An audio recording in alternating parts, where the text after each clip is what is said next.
شهر الله شهر الله شهر الله شهر الله شهر الله شهر الله رمضان شهر الرضوان والغفران رمضان شهر الرحمن نتلو فيه القرآن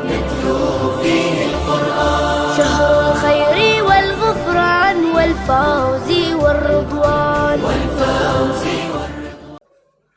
أعوذ بالله من الشيطان الرجيم بسم الله الرحمن الرحيم والصلاة والسلام على بشير النذير وسراج المنير سيدنا ومولانا العبد المؤيد والرسول المسدد المصطفى الأمجد المحمود الأحمد أبي القاسم مصطفى محمد اللهم صل على محمد وآل محمد اللهم صل على محمد وآل محمد وعلى آل الطيبين الطاهرين سيما بقية الله في الأرضين أجل الله تعالى فرجه الشريف السلام عليك يا شهر الله الأكبر السلام عليك يا عيد وأوليائه السلام عليك من شهر قربت فيه الأعمال ونشرت فيه الآمال السلام عليكم ورحمة الله وبركاته.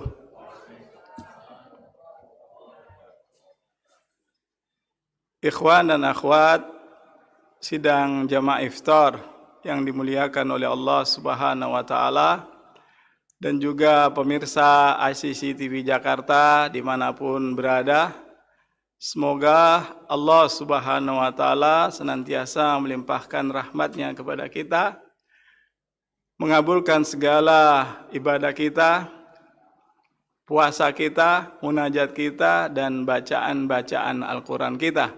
Sekali lagi dengan membaca salawat ala Muhammad wa ali Muhammad.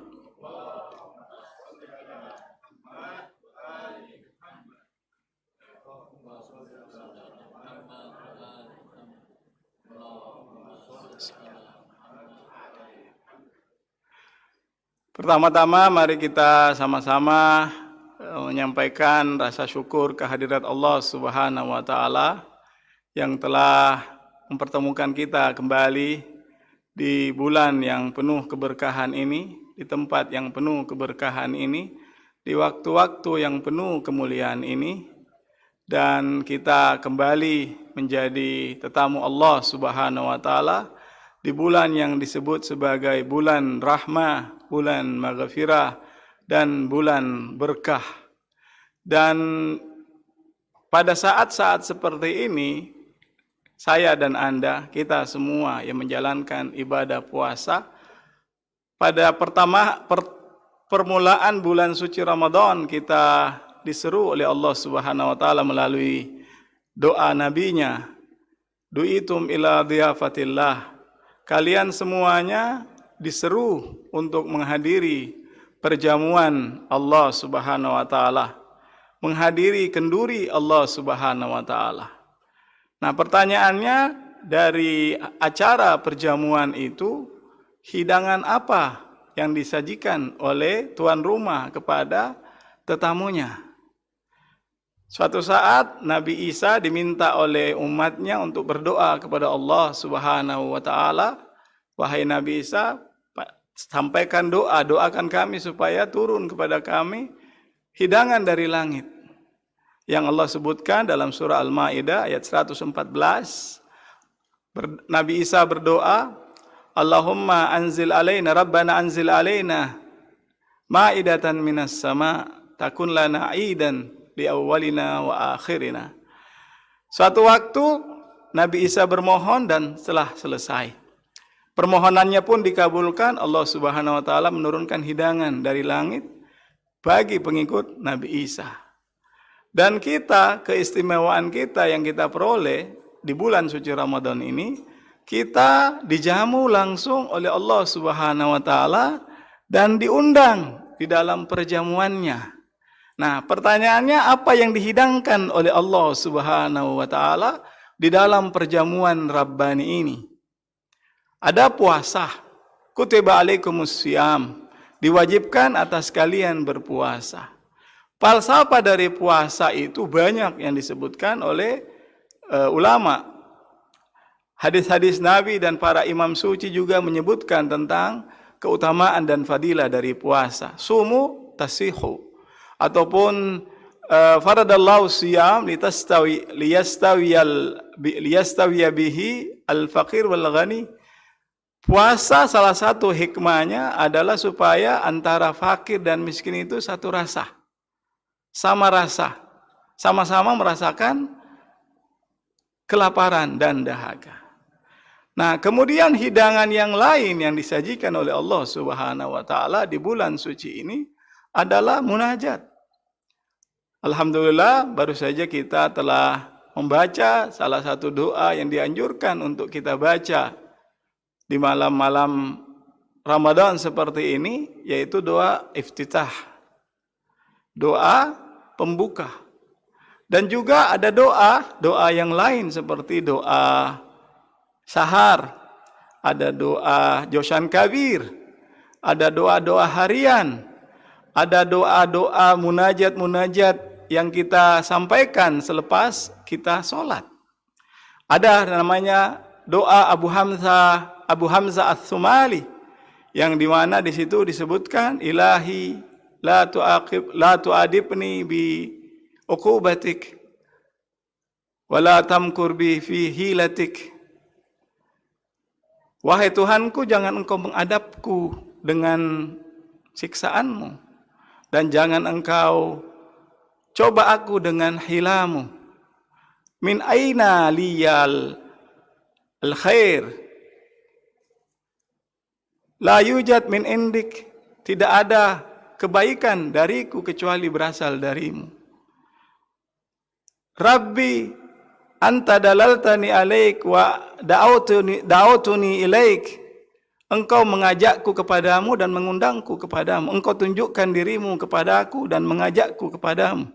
Ini adalah munajat yang kita baca pada doa-doa seperti malam-malam suci Ramadan ini, dan dianjurkan memang pada malam-malam seperti ini untuk kita bacakan. Dan yang selanjutnya dari hidangan yang disajikan oleh tuan rumah di bulan suci ini adalah Al-Quran. Unzila fihil Quran. Inna anzalnahu fi lailatul qadar. Jadi Al-Quran itu diturunkan di bulan suci Ramadan. Dan hendaknya bagi kita di dalam memuliakan bulan suci ini, kita meluangkan waktu kita, mengisi hari-hari kita dengan bacaan Al-Quran.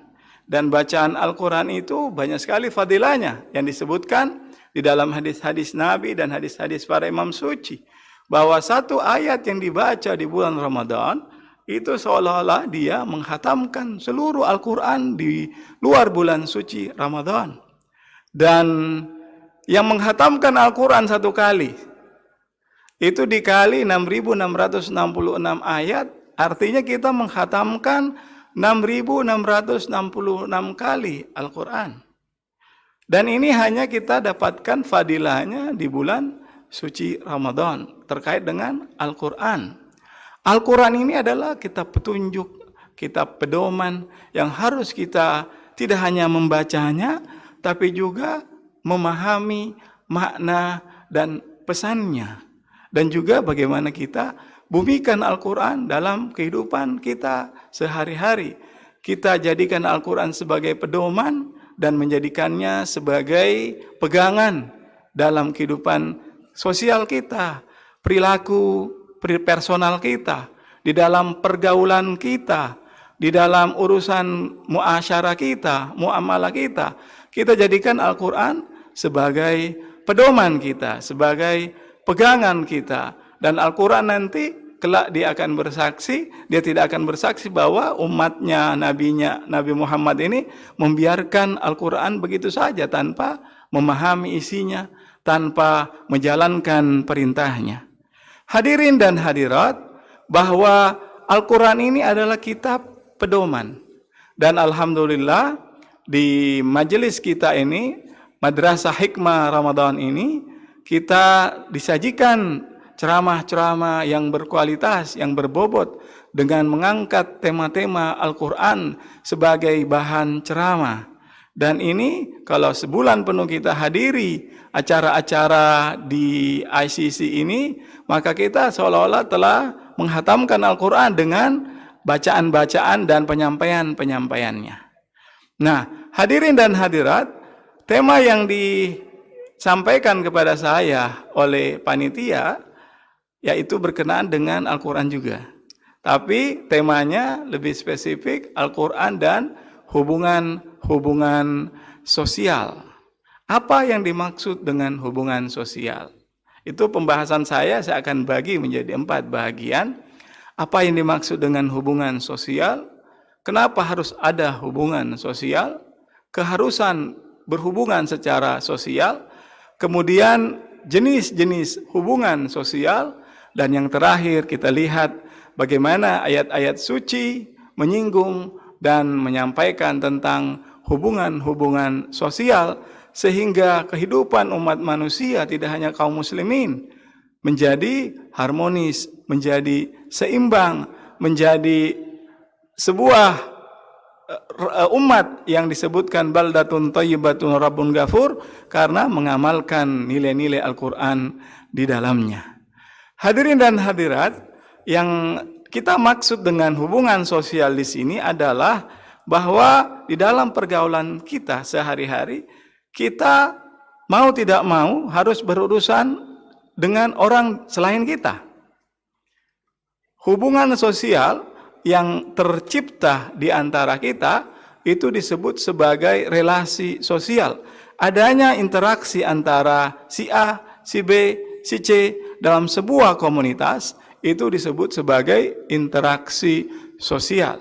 Tentu saja di dalam melangsungkan interaksi sosial sesama manusia perlu diatur, perlu dirumuskan sebuah hukum yang mengatur antara si A dan si B sehingga tidak terjadi yang namanya pertengkaran, perkelahian, pertikaian antara sesama warga umat manusia. Oleh karena itu, hubungan sosial ini dalam kacamata Al-Quran itu merupakan sebuah kemestian, sebuah keharusan.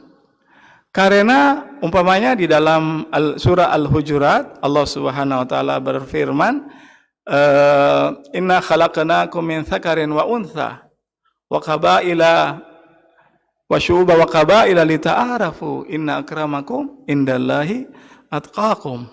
Nah, hubungan sosial antara satu dengan yang lain itu adalah sebuah kemestian yang harus, sehingga dari pergaulan antara satu dengan yang lain ini tujuannya supaya untuk saling mengenal. Tanpa saling mengenal, tanpa saling mengetahui satu dengan yang lain, maka tidak akan tercipta yang namanya kasih sayang, kesepahaman. Tanpa adanya kesepahaman dan kasih sayang di antara sesama warga satu komunitas, maka tidak akan terbentuk komunitas, tidak akan terbentuk masyarakat. Oleh karena itu, sebuah keharusan bahwa kita hidup di satu tempat, mau tidak mau kita harus bergaul, kita harus berinteraksi dengan sesama kita. Manusia sebagai makhluk sosial, sebagaimana yang disebutkan oleh pakar ilmu sosial, umpamanya mereka banyak merujuk bahwa manusia itu adalah zoon politikan. Sebagaimana istilah ini pertama kali diperkenalkan oleh Aristoteles yang menyebutkan bahwa manusia itu adalah hewan bermasyarakat. Hewan yang bermasyarakat. Kodratnya, nasibnya, takdir kita ketika kita lahir, mau tidak mau harus berinteraksi dengan satu dan yang lain. Kemudian seorang sosiolog barat menyebut dengan istilah lain, Adam Smith, itu menyebutkan bahwa manusia itu adalah homo homini socius. makhluk yang bersahabat dengan manusia lainnya. Jadi makhluk yang bersahabat dengan makhluk lainnya yang sejenis dengannya. Nah, dengan dalam statusnya sebagai makhluk sosial, selain identitasnya sebagai makhluk personal, dia harus terjun ke tengah masyarakat. Jenis-jenis hubungan sosial itu bisa sesama koleganya di kantor, bisa sesama warga RT, warga RW untuk konteks kita di Indonesia. Ada warga satu kelurahan, ada satu kecamatan, ada satu daerah kawasan, ada satu provinsi, sampai yang namanya satu komunitas umat manusia. Kata Imam Ali, "An-nas sinfan, nasirul laka fil haq wa ikhwanuka fid din wa nasirul laka fil khalq." Manusia itu dua jenis. Satu adalah saudaramu seagama, dan yang kedua saudaramu sesama makhluk, sesama penciptaan. Oleh karena itu kita mengenal istilah ukhuwah Islamiyah, ada ukhuwah wataniyah, ada ukhuwah basyariyah. Nah, hubungan kita juga bisa kita lihat dari 3 atau 4 variabel ini. Hubungan kita sesama manusia, sesama warga negara, sesama umat Islam, atau lebih dipersempit lagi, hubungan kita dengan sesama karyawan, hubungan kita dengan sesama kuliah, sesama profesi, dan seterusnya. Nah, di balik hubungan-hubungan ini, kita harus mengetahui aturan-aturan, pola komunikasi yang harus kita ciptakan, pola hubungan yang harus kita bina antara kita dengan orang di luar kita. Nah, karena itu Allah Subhanahu wa taala menurunkan Al-Qur'an untuk mengatur pola hubungan tersebut. Dalam konteks ini, menurut Ayatullah Jawadi Amuli, dia menyebutkan bahwa di dalam pergaulan sosial lah ketakwaan itu memiliki makna. Dalam pergaulan dan interaksi sosialnya dengan berbagai macam latar belakang, dengan berbagai macam identitas, itu kemudian baru bisa dipetik yang namanya ketakwaan. Ayatnya, inna akramakum indallahi atqakum, bahwa sesungguhnya yang paling mulia di antara kalian, yang paling tinggi derajatnya di sisi Allah setelah hadir di dalam sebuah masyarakat manusia, itu adalah ketakwaan.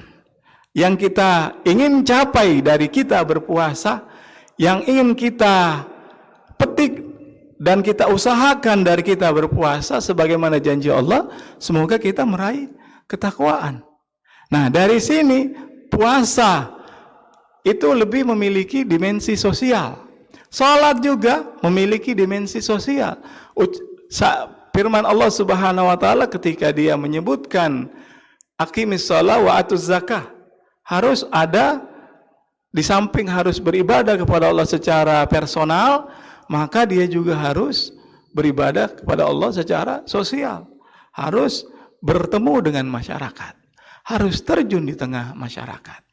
Imam Khomeini pernah satu waktu sebelum terbentuknya revolusi Islam, dia berkata bahwa saya bukan seorang ustadz yang hanya duduk di suatu tempat, di majelis Husainiyah atau di masjid, bertasbih, bersolat, bermunajat, menyampaikan halal dan haram semata. Tidak, saya adalah seorang manusia yang aktif, harus mengembangkan etos sosial Islam di tengah masyarakat, bahwa Islam itu adalah agama yang paling banyak aturannya terkait dengan hubungan sosial kemasyarakatan umatnya. Karena dia merupakan agama yang diturunkan oleh Allah Subhanahu wa taala sebagai agama pamungkas yang mengatur pola hubungan sosial di antara masyarakat, maka tentu saja kitab sucinya juga harus banyak berbicara tentang pola hubungan sosial antara satu dengan yang lainnya. Bahkan tidak hanya sebuah keniscayaan hubungan sosial itu, bahkan hubungan sosial itu adalah faktor untuk mencapai kebahagiaan manusia. Kita lihat bagaimana seseorang umpamanya dia memiliki kedudukan yang bagus, pendidikan yang bagus, istri yang solehah, aminah, taat, cantik, anak solehah, dan tetangga yang baik, dan seterusnya. Ini merupakan sebuah capaian yang diinginkan oleh setiap kita. Dan ini tercapai dengan pola hubungan sosial di tengah masyarakat kita. Nah, oleh karena itu, tema yang kita ingin angkat pada malam hari ini adalah bagaimana ayat-ayat Al-Quran berbicara tentang hubungan sosial yang terjadi di tengah masyarakat. Nah, sampai saat ini saya berbicara tentang apa itu hubungan sosial, kemestian kenapa kita harus berhubungan secara sosial antara satu dengan yang lain, karena ketakwaan kita baru memiliki makna ketika kita terjun di tengah masyarakat, hadir dalam pergaulan sosial kemasyarakatan, tidak menyendiri, tidak melakukan seklusi ataupun menghindari dari masyarakat. Nabi SAW ketika dia Mi'raj, dia tidak berleha-leha ataupun bersantai-santai dengan Allah Subhanahu wa taala yang merupakan kedudukan tinggi, yang merupakan puncak dari capaian seorang hamba Allah Subhanahu wa taala. Ketika dia bersanding dengan Allah, itu merupakan puncak yang paling tinggi dari penghambaan. Tapi setelah dia bertemu dengan Allah, liqa'ullah, kemudian dia menerima mandat untuk turun ke bumi, menemui manusia, menjumpai masyarakat, membangun sebuah komunikasi yang intens antara satu dengan yang lainnya.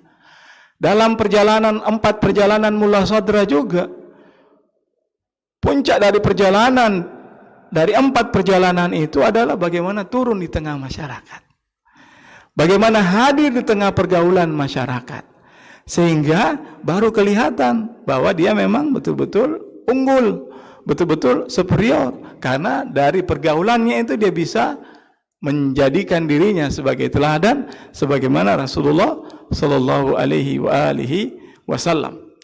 Ikhwan dan akhwat, hadirin dan hadirat, kita lihat bagaimana ayat-ayat Al-Quran membicarakan tentang masalah-masalah sosial. Yang pertama, kita melihat bagaimana Allah Subhanahu wa taala di dalam firman-Nya, falsafah pengutusan para nabi itu adalah untuk urusan sosial. Falsafah diutusnya para rasul itu adalah supaya bergaul di tengah masyarakat dan menegakkan keadilan di tengah masyarakat. Di dalam surah umpamanya surah Al-Hadid ayat 25, di situ Allah Subhanahu wa taala berfirman terkait dengan falsafah pengutusan nabi. Laqad arsalna rusulana bil bayyinat wa anzalna ma'ahumul kitab wal mizan liyakuman nas bil qist. Bahwa Allah Subhanahu wa taala telah mengutus para rasul dengan hujjah yang nyata, dan Allah turunkan bersama mereka kitab. Allah turunkan bersama mereka kitab. Pada Nabi Ibrahim diturunkan kitab, pada Nabi Musa diturunkan kitab, pada Nabi Isa diturunkan kitab, dan pada Nabi Muhammad sallallahu alaihi wasallam juga diturunkan kitab pamungkas yang disebut sebagai petunjuk, pedoman, sebagai pegangan dan junjungan.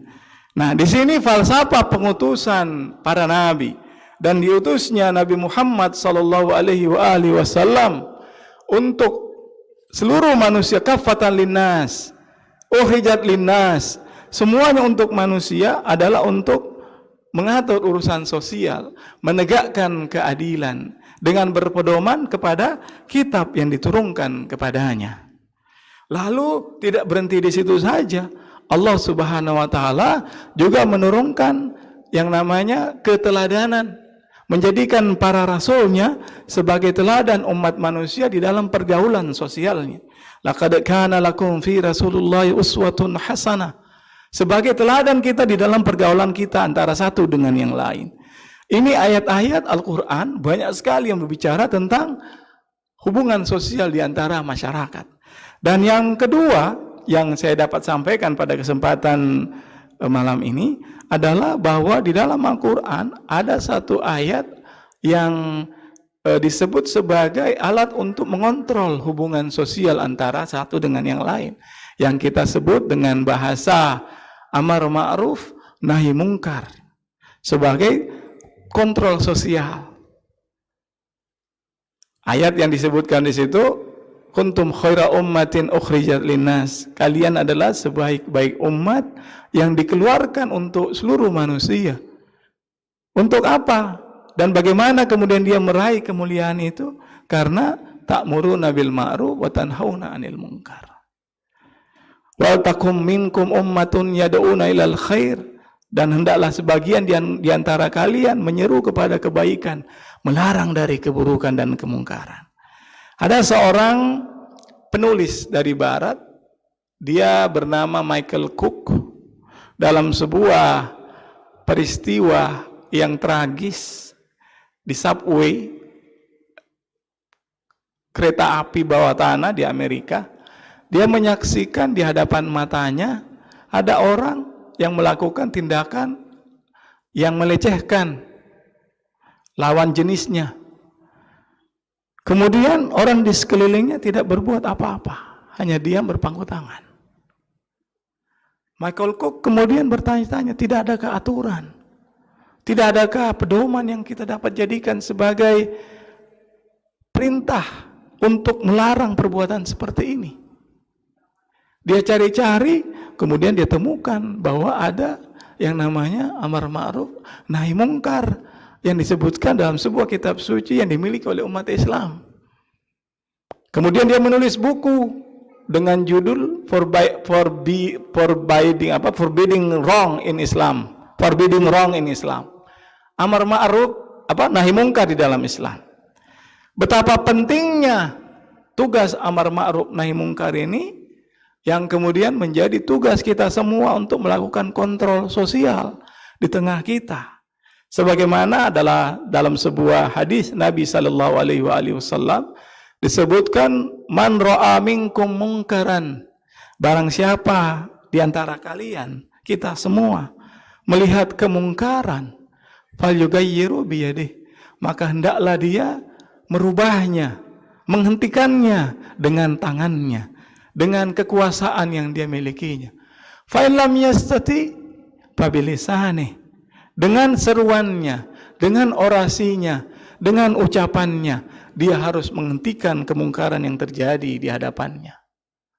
Atau kalau dia tidak bisa, wa in lam yastati fa biqalbihi, pada level seperti itu juga tetap kita harus melakukan amar ma'ruf nahi mungkar, yaitu membencinya dalam hati.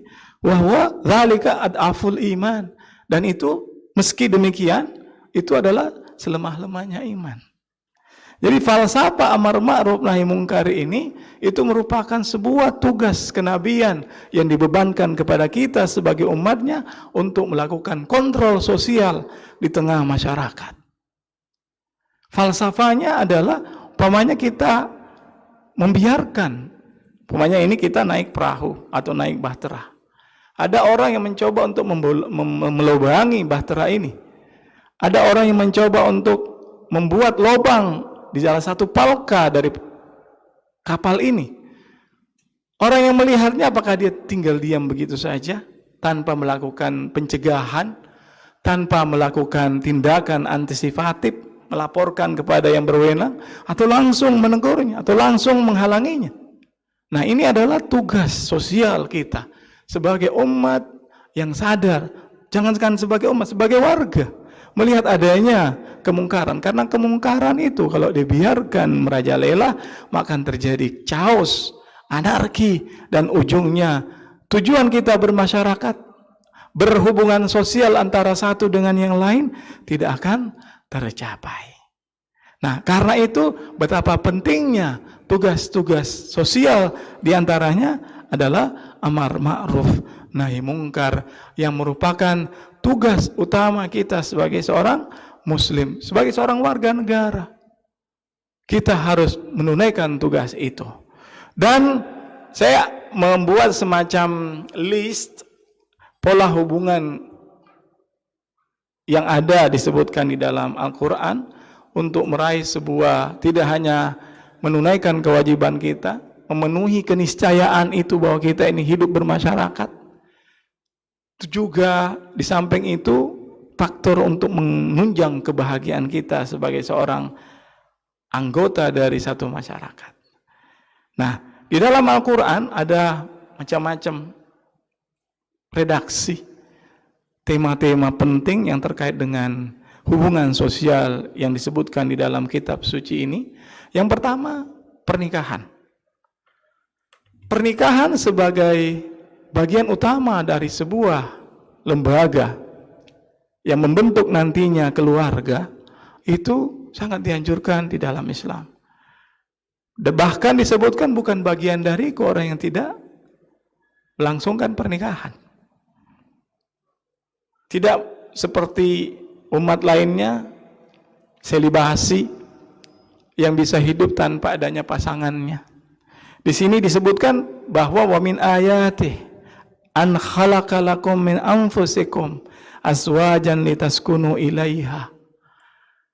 Ini fitrah kita sebagai seorang manusia yang normal dan natural, kehidupan kita itu memerlukan pasangan. Untuk apa? Untuk merasakan kedamaian dan ketenangan. Wa ja'alna bainakum mawaddatan wa rahmah. Sehingga tercipta rahmah dan wahdah itu. Mawaddah dan rahmah itu dapat kita produksi di tengah masyarakat kita, bersumber dari keluarga. Dan keluarga, titik awal dari pembentukan keluarga adalah pernikahan. Kemudian di dalam ayat yang lainnya, ketika kita hadir di tengah satu masyarakat, antara kata dan perbuatan itu harus satu. Tidak boleh lain di bibir, lain di hati. Ya kan? Atau hari ini bicara A, besok bicara B, mencela-mencele, pelin-pelan. Karena Allah Subhanahu wa taala sangat membenci tindakan dan sikap mendua seperti ini. Kabura maqtan indallah an taqulu ma la taf'alun. Sangat benci Allah Subhanahu wa taala berkata-kata tapi tidak melakukan perkataannya tersebut. Kemudian dalam kita berkomunikasi antara satu dengan yang lain, ada adab-adab yang diajarkan oleh Al-Quran, yang diajarkan oleh kitab suci kita, yaitu harus bersikap santun. Wa qulu linnasi husna. Dan hendaklah kalian berkata-kata dengan sesama manusia dengan sebaik-baik perkataan. Dalam etika komunikasi ada beberapa redaksi dari Al-Quran yang menyebutkan bagaimana seharusnya kita berkomunikasi. Yang pertama ada redaksi kaulan sadida, perkataan yang benar dan jujur. Semua kita pasti suka, siapapun, karena fitrah kita kalau ada yang berkata jujur pada kita, dan menolak kalau ada orang yang berkata dusta. Katanya jangan ada dusta di antara kita. Kaulan sadida, perkataan yang benar dan jujur. Kemudian redaksi yang lain, kaulan balighah, tepat sasaran dan tidak jelimet, mudah dimengerti, membekas bahkan di dalam hati dan sanubari pendengarnya. Kaulan balighah. Kemudian yang lain dari aturan etika komunikasi yang diajarkan dalam Al-Quran itu kaulan ma'rufah, perkataan yang baik, sopan, dan tidak menggunakan bahasa-bahasa sindiran. Ini etika komunikasi yang diajarkan Al-Quran kepada kita untuk bergaul, berinteraksi dengan sesama kita. Kemudian di dalam rumah tangga yang merupakan tunas pembentuk masyarakat, yang paling pertama itu diajarkan bagaimana untuk tidak menggunakan kata-kata kasar kepada kedua orang tua kita. Wala taqul lahuma uffin. Jangan kalian berkata wa qulu qaulan karima, wa qulu lahuma qaulan karima. Dan hendaklah kalian berkata yang mulia kepada keduanya. Allahu Akbar. Ini ajaran kitab suci yang diajarkan kepada kita. Bukan hanya sebagai umat Islam, kepada umat manusia. Etika komunikasi ini diajarkan. Kemudian kaulan yang lain, kaulan layyinan. Ini kalau kita lihat dari konteks ayat ini, Harun dan Qarun itu berdakwah kepada Fir'aun. Fir'aun yang sangat bengis, mengklaim dirinya sebagai Tuhan, mengklaim dirinya sebagai raja. Dia sangat tiran dan sangat penindas. Meski dengan demikian, dengan segala macam kebengisannya, dengan segala macam tiraninya, Nabi Musa diminta oleh Allah Subhanahu wa taala untuk berkata yang lembut. Qaulan layyinan. Yang terakhir dari etika komunikasi yang disebutkan di dalam Al-Quran dengan redaksi bermacam-macam ini adalah qaulan maisura, perkataan yang ringan dan mudah dimengerti. Dari 5 perkataan atau 6 perkataan ini semua mengajarkan kepada kita untuk bertutur kata yang lembut, bertutur kata yang mudah dimengerti, bertutur kata santun, bahkan kepada musuh sekalipun, bahkan kepada raja yang paling bengis sekalipun. Nah, ini etika komunikasi yang diajarkan Al-Quran kepada kita. Kemudian hendaknya kita di dalam komunitas kita sebagai sesama warga itu kita harus bekerja sama. Wa ta'awanu 'alal birri wat taqwa wa la ta'awanu 'alal itsmi wal 'udwan. Hendaklah kalian saling bekerja sama. Kita di satu komunitas yang namanya Negara Kesatuan Republik Indonesia, tradisi ini sangat kental. Gotong royong, kolaborasi. Jadi kata gotong royong itu kemudian diganti menjadi kata kolaborasi. Itu sangat kental untuk masyarakat kita. Dan kita sebelum Islam datang itu telah mengamalkan nilai-nilai gotong royong ini. Karena kita warisi dari leluhur kita. Dan Al-Quran juga ternyata mengafirmasi, mendukung sikap gotong royong itu. Ta'awanu 'alal birri wat taqwa. Kemudian dalam sikap keseharian kita mudah memaafkan. Fa'fu anhum wastaghfir lahum. Ampuni mereka dan doakan ampunan untuk mereka. Nah, kemudian berlapang dada ketika kita memiliki satu posisi tertentu dan sangat rentan untuk dikritik, maka kita harus berlapang dada. Alam nasyrah laka sadrak. Dan yang terakhir dari apa yang saya dapat sampaikan di sini, kita harus wa'tasimu bihablillahi jami'an wa la tafarraqu. Hendaklah saling sesama kita harus bersatu.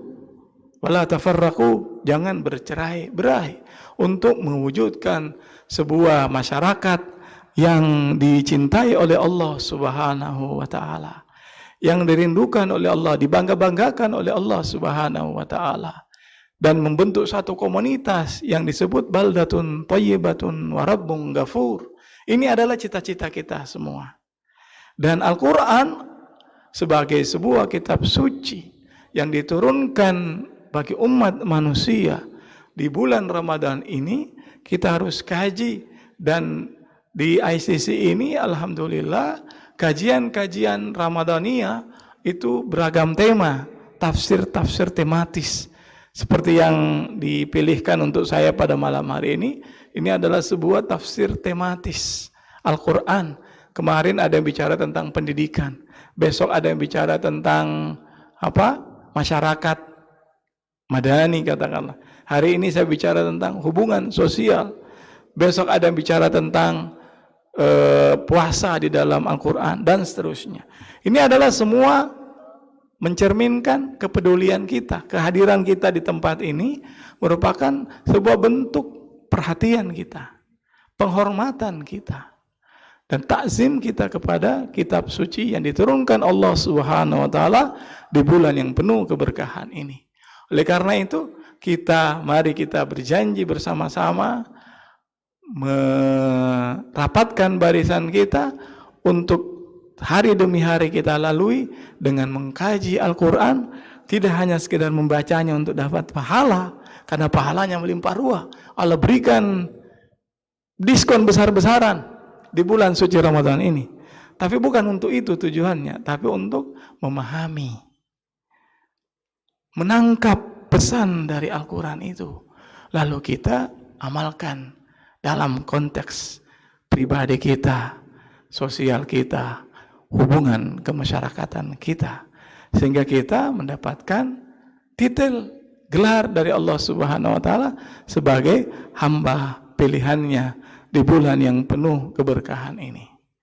Saya kira itu saja yang dapat saya sampaikan pada kesempatan malam hari ini. Lebih kurangnya mohon dimaafkan. Wa ma taufiqi illa billah, alaihi tawakkaltu wa ilaihi unib. Wa sallallahu ala sayyidina Muhammadin wa ala alihi thayyibin tahirin. Walhamdulillahi rabbil alamin. Wal afu minkum. Wassalamu alaikum warahmatullahi wabarakatuh.